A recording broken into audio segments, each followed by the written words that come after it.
के लिए आए थे और ले जाकर के फिर उन्होंने अपना यज्ञ सफल बनवाया और बाद में जाके जनकपुरी में विवाह भी करवाया। तो विश्वामित्र जी महाराज जो है वो क्षत्रिय कुमार थे, इसलिए उनको सब राजर्षि कह करके तो पुकारते थे। कोई भी उन्हें ब्रह्मर्षि नहीं कहता, क्योंकि वो ब्राह्मण जाति में उत्पन्न, ब्राह्मण कुल में उत्पन्न नहीं हुए थे, इसलिए ब्रह्मर्षि कोई उन्हें नहीं कहता था। पर आज जैसे उस तेज के माध्यम से प्रकट हुए बालक का नामकरण जातकर्म संस्कार इत्यादि महामुनि विश्वामित्र जी ने किया, तो आज उस बालक ने जो भगवान शिव के तेज से उत्पन्न हुआ, उस बालक ने श्री विश्वामित्र जी महाराज को ब्रह्मर्षि कह करके संबोधन किया और कहा, आज से आप ब्रह्मर्षि पुकारे जाओगे, मैं आपको ब्रह्मर्षि का पद प्रदान करता हूँ। आपने मेरा नामकरण किया। स्वामी कार्तिकेय जी का नाम कार्तिकेय क्यों पड़ा?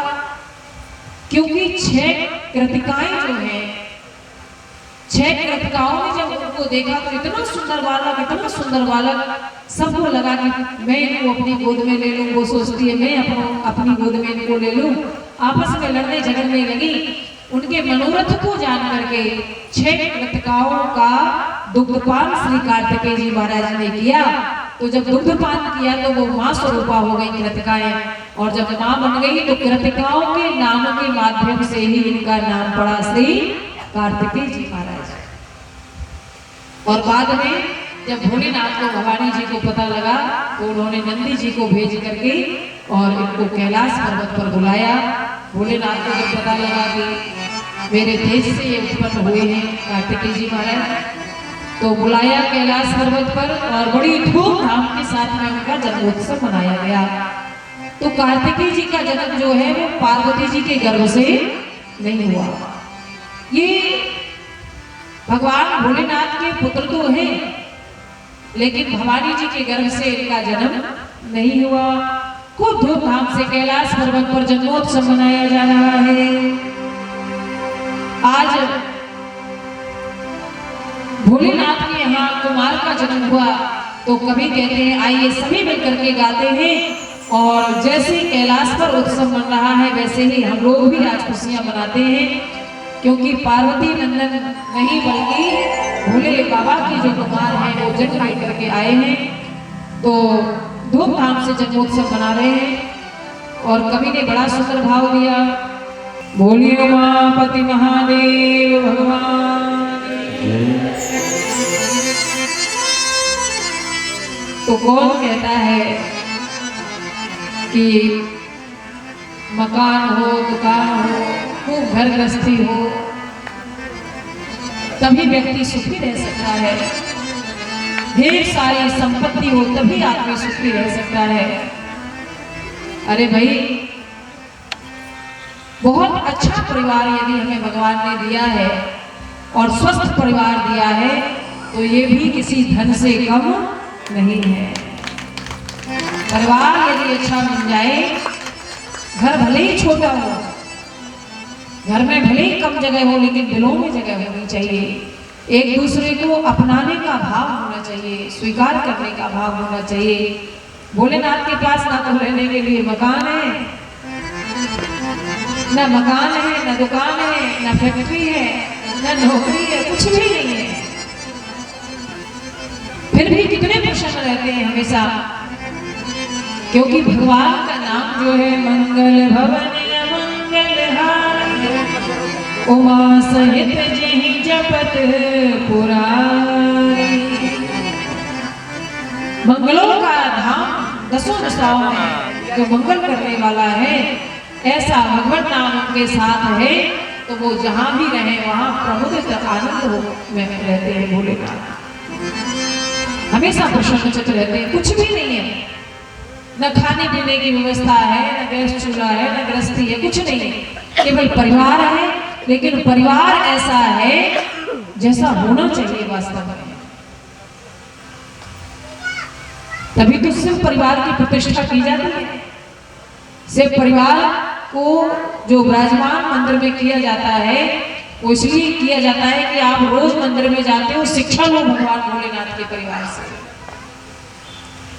भोलेनाथ तो बैठते हैं नीचे, लेकिन भवानी जी थोड़ा शिवलिंग को जब प्रतिष्ठित करते हैं, विराजमान करते हैं, तो नीचे भवानी जी को कोने में थोड़ा सा आसन बना करके और उस पर बिठा दिया जाता है। एक तरफ गणेश जी को, एक कोने में कार्तिकेय जी को। भवानी जी ने कहा कि तुम्हारे ऊपर तो जब जिसका मन करता है लोटा भर करके लाया और आकर के आदमी जब उलेट देता है। जब मन किया, जब याद आया उसको, उसने भरा लोटा, बाल्टी भरी और आया और भोलेनाथ के ऊपर जल चढ़ा दिया। तो भैया आप तो दिन रात गीले होते हो, हम तुम्हारे साथ कब तक झेलते रहेंगे, इसलिए हम आपके साथ नीचे नहीं, हम थोड़ा अलग हटके बैठेंगे। तो भवानी जी का स्थान थोड़ा सा अलग हटके कोने में बना दिया जाता है। तो इस प्रकार से परिवार की प्रतिष्ठा होती है और सुंदर शिक्षा उससे हमें लेनी चाहिए। सब बैर भाव भूल करके उनके यहाँ रहते हैं बड़े आनंद में। एक बार भवानी जी पार्वती जी को थोड़ा मन में लालच आया कि लक्ष्मी जी के पास इतना ऐश्वर्य, इतना वैभव, इतनी संपत्ति है, हमारे पास कुछ भी नहीं है। तो भोलेनाथ से कहने लगी। तो भोलेनाथ ने शमशान की थोड़ी सी भस्म लेकर के और पार्वती जी के हाथ में दी और कहा जाओ इस भस्म को लेकर के जाओ और जाकर के लक्ष्मी जी से कहना कि अपने धन की तुलना इस भस्म के साथ में करो। तो जैसे ही वो भस्म लेकर के भवानी पार्वती जी गई वैकुंठ में और उस भस्म को तराजू के एक पलड़े पर रखा और संपूर्ण वैकुंठ की संपत्ति को तराजू के दूसरे पलड़े पर रख दिया। लेकिन जिस पलड़े पर भस्म रखी हुई थी वो पलड़ा नीचे को झुक गया और संपत्ति वाला जो पलड़ा था वह ऊपर को उठ गया, हल्का उतरा। तो संपूर्ण वैकुंठ की संपत्ति भी जरा सी भस्म के सामने फीकी पड़ गई, कमजोर पड़ गई, हल्की पड़ गई। एक बार पार्वती मैया बिना बुलाए ही देवी लक्ष्मी जी के यहाँ पहुंची और लक्ष्मी जी के यहाँ जाकर के जैसे ही खड़ी हुई, लक्ष्मी जी के लिए देखा कि बहुत से दास दासियां सेवा में, दासियां चरण करवा रही हैं, खूब सेवा हो रही है लक्ष्मी जी की। और पार्वती जी जाकर के खड़ी हुई। लक्ष्मी जी ने एक बार भी नहीं कहा कि आओ बहन तुम आई हो तो आकर के बैठो, हमारे साथ बातचीत करो, सम्मान नहीं किया। खड़ी रही, देखती रही पार्वती जी। और कुछ समय के बाद जैसे ही जाने लगी तो लक्ष्मी जी ने आवाज लगाई, अरे बहन कहाँ जा रही हो? एक रोज सती पार्वती बैठे बिठाए, लक्ष्मी से गई मिलने बिना बुलाए। और जब बिना बुलाए पहुंची तो कोई सम्मान नहीं किया। जाने लगी पार्वती मैया तो लक्ष्मी जी क्या कहती हैं, आप अकेली आई हो? शमशानवासी शंकर तेरा सती कहाँ है? वह खप्पर वाला भिक्षु तेरा पति कहाँ है? अरे तुम अकेली आ गई, तुम्हारा वो पति कहाँ है? भिखारी लपेट करके रखता है शमशान में जिसका निवास स्थान है। तो पार्वती जी को क्रोध तो पहले से ही आ रहा था कि मैं इतनी देर से खड़ी हूँ, इन्होंने एक बार भी नहीं कहा कि आओ बैठो बहन। तो क्रोध में भर करके पार्वती जी कहने लगी, तो बोली पार्वती क्यों तो उल्टी गंगा बहाती है, तू त्रिलोकी के मालिक को भिक्षु बताती है। तेरा विष्णु है भिक्षु, सुन उसका पता बताती हूँ, पति तो तेरा है पर लाज में मैं डूबी जाती हूँ। देवी पार्वती ने कहा, भिखारी मेरा पति नहीं, भिखारी तुम्हारा पति है, विष्णु भिखारी है। और तुम्हें मेरे पति का भले ही पता ना हो कि मेरे भगवान भोलेनाथ कहाँ है, पर मुझे अच्छी तरह पता है कि तुम्हारा पति कहाँ है। तुम्हें मेरे पति का अता पता नहीं पता, मैं तुम्हें बताती हूँ कि तुम्हारा पति इस समय कहाँ होगा। तेरा भिक्षु तेरा विष्णु है भिक्षुक, सुन उसका पता बताती हूँ, पति तो तेरा है पर लाज में मैं डूबी जाती हूँ। इतना मांगते हैं कि मांगते तुम्हारे पतिदेव हैं, लेकिन शर्म मुझे कि कब बंद करेंगे मांगना।